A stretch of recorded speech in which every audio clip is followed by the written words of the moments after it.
हिसाब आहे त असांखे हिननि में एक्स जी वैल्यू मालूम करणी आहे। ठीकु आहे, लागर्थम वारे फॉर्म में। त पहिरियों हिसाब आहे log base 32 x is equal 1/2। ठीकु आहे, त हाणे छा कंदासीं असां इन खे असां कंदासीं कन्वर्ट एक्सपोनेंशियल फॉर्म में, त बस सवलो थी वेंदो पोइ।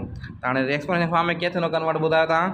त बेस घणो आहे 32, हिते पावर में 1/2 अची वेंदो इज इक्वल टू एक्स। हाँ एक्स जो वैल्यू कीअं मालूम थींदो? हिन जो बेस हिन जो 1/2 माना अंडर रूट मालूम कयूं। अंडर रूट 32 जो अंडर रूट घणो थींदो? अंडर रूट जो तरीक़ो असां पढ़ियो आहे, त हिन खे 32 खे असां ईअं कंदासीं।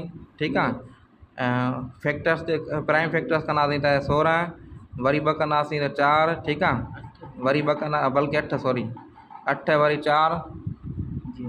ठीकु आहे, वरी 2 वरी 1। हाणे ॾिसो जोड़ा ठहंदा, हे जोड़ो हिकिड़ो, हे जोड़ो ॿियो, त माना हीअ थी 2 दरमिया 2 4, त 4 बाक़ी 2 ख़ाली बचियो 4/√2। एक्स जो वैल्यू घणो थियो? 4/√2। अहिड़े तरीक़े सां तव्हां हिन खे एक्स जी वैल्यू मालूम करे सघो था। सम्झ में अची वई ॻाल्हि?